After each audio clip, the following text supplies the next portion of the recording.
I am Sujata Sahu, student of B.Ed second year, fourth semester.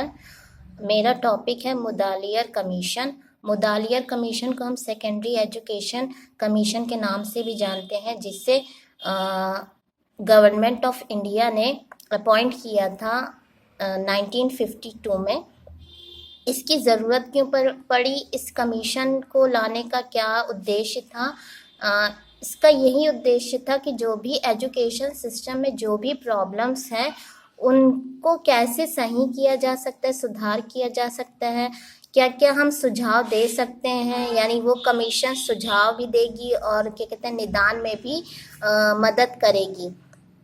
इसमें total 9 members थे, जिसमें doctor A Lakshman Swami Mudaliar main थे, vice chancellor थे Madras university के, इसीलिए इसे मुदालियर कमीशन भी कहा जाता है। इस कमीशन ने अपनी रिपोर्ट 1953 में दिया था, जिसमें टोटल 311 पेजेस थे।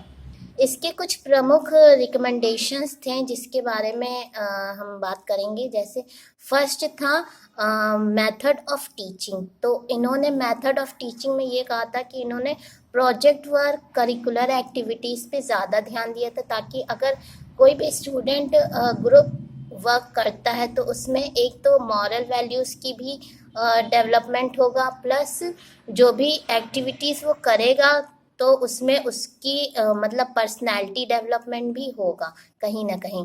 तो इन्होंने कहा था कि बच्चों को प्रोजेक्ट वर्क या फिर कोई एक्टिविटी बेस्ड वर्क दिया जाना चाहिए। अगर हम करिकुलम की बात करते हैं तो इनका कहना था कि करिकुलम फ्लैक्सिबल होना चाहिए, रिजिड नहीं होना चाहिए, लचीला होना चाहिए, ताकि टाइम टू टाइम हम इसमें चेंजेस, अगर ज़रूरत पड़ी तो चेंजेस कर सकते हैं और इसे अच्छे तरीके से इसे मॉडिफाई भी कर सकते हैं, जो बच्चों के लिए बेनिफिशियल होगा। टेक्स्ट बुक की बात करें तो इस कमीशन का ये मानना था कि जो भी टेक्स्ट बुक होती हैं जो स्टूडेंट्स के लिए स्कूल में यूज़ की जाती हैं, उसमें कोई भी ऐसी भाषा या फिर कोई भी ऐसा पैसेज या फिर लेखन का प्रयोग ना हो जो कि किसी स्पेसिफिक जाति धर्म के मन को या फिर उनकी भावनाओं को ठेस पहुंचाए। यानी उसमें जो भाषा दी जाए वो काफ़ी सोच समझ के लिखनी चाहिए, ताकि उससे किसी भी धर्म या फिर जाति का अपमान ना हो। तो ये भी इनका प्रमुख उद्देश्य था। तीसरा इन्होंने कहा था कि इन्होंने बात की थी टीचर्स के क्वालिफिकेशंस के बारे में, कि उनकी क्या क्या क्वालिफिकेशंस होनी चाहिए एक अध्यापक के तौर पे अगर अपॉइंट की जाए तो। उनकी सैलरी के बारे में, उनके कन्वेंस के बारे में, उनके इक्विपमेंट्स जैसे टीचिंग लर्निंग मटेरियल्स के बारे में, इन सभी के बारे में इस कमीशन ने बात की थी। इनका ये मानना था कि एक क्लास में 30:1 का रेशियो होना चाहिए। यानी अगर 30 इनका ये मानना था कि एक क्लास में 30:1 का रेशियो होना चाहिए। जैसे अगर 30 बच्चे हैं, 30 स्टूडेंट हैं, तो उसमें एक टीचर होना चाहिए। यानी एक टीचर 30 बच्चों को पढ़ा सकती है, लेकिन 30 से ज़्यादा नहीं होने चाहिए, यानी 40 से ज़्यादा नहीं होने चाहिए। ये भी इनका मानना था।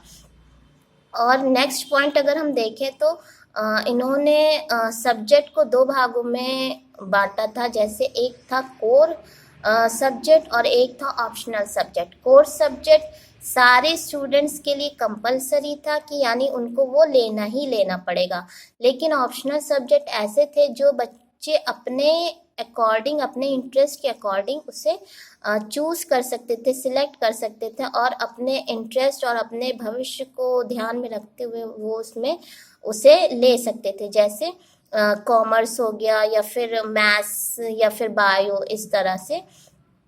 तो ये भी एक रिकमेंडेशंस था। इसमें प्रमुख सब्जेक्ट की अगर हम बात करें तो इन्होंने जैसे SST social science, Hindi, English, maths और क्या कहते हैं जनरल साइंस, फिजिकल एजुकेशन, इस पे जोर दिया था। नेक्स्ट की हम बात करें तो इनका ये मीडियम ऑफ इंस्ट्रक्शंस था। यानी इनका ये मानना था कि जो बच्चा जो भी है स्टूडेंट है उससे शिक्षा एजुकेशन उसे उसकी मदर लैंग्वेज में दी।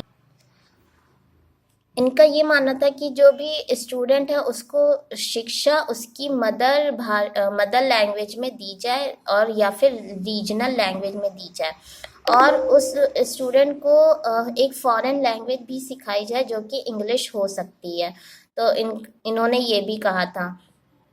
अब अगर हम बात करते हैं इनके मेरिट्स की, यानी इनकी इस कमीशन की क्या क्या खासियत रही, तो इसकी ये खासियत थी कि इन्होंने एक्टिविटी बेस्ड लर्निंग पे ध्यान दिया था कि बच्चे कुछ एक्टिविटी करके सीखेंगे, तो जो वो लर्निंग होगी तो वो उनकी वो लर्निंग यानी जो भी अधिगम होगा वो उनका परमानेंट हो जाएगा। यानी अगर कोई भी स्टूडेंट किसी चीज़ को करके सीखता है, प्रैक्टिकली नॉलेज अगर उसके पास है, तो वो आगे जाके अगर कोई भी समस्या आती है लाइफ में उसके जीवन में उससे रिलेटेड, तो वो खुद से उसे सॉल्व कर सकते हैं। तो ये इसकी एक मेरिट ही थी।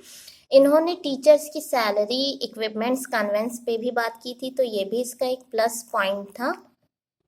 इन्होंने मदर टंग और रीजनल लैंग्वेज और फॉरेन लैंग्वेज पे भी बात की थी, तो ये भी इसकी एक मेरिट ही है। इस कमीशन में चाइल्ड सेंटर्ड यानी चाइल्ड पे ज़्यादा ध्यान दिया गया था। ये एक छात्र केंद्रित था। और अगर हम बात करें कि इन्होंने डिसिप्लिन और क्या कहते हैं स्टूडेंट की कैरेक्टर बिल्डिंग पे भी ध्यान दिया है, ताकि जो भी अगर उसे बच्चे को सिखाया जा रहा है तो उससे वो एक अच्छा नागरिक बन सकता है भविष्य में। लेकिन इसकी कुछ खामियां भी थी, जैसे इन्होंने स्पेसिफिक वुमेन एजुकेशन पे उतनी बात नहीं की थी, और इन्होंने अपनी जो भी रिपोर्ट थी वो 1 साल के अंदर दी थी, तो कहीं ना कहीं जल्दीबाजी में दी थी, तो कुछ ना कुछ उसमें समस्याएं भी थी जो अभी भी प्रेजेंट है। उसके बाद इसमें था कि जो भी करिकुलम था वो इतना ज़्यादा था, मतलब ओवरबर्डन करिकुलम था, जो छात्र के लिए कहीं ना कहीं उसके लिए एक बोझ साबित हुआ। और इस कमीशन में इंग्लिश पे ज़्यादा बल दिया गया था, तो ये इसकी कुछ डीमेरिट्स थी। Okay, thank you.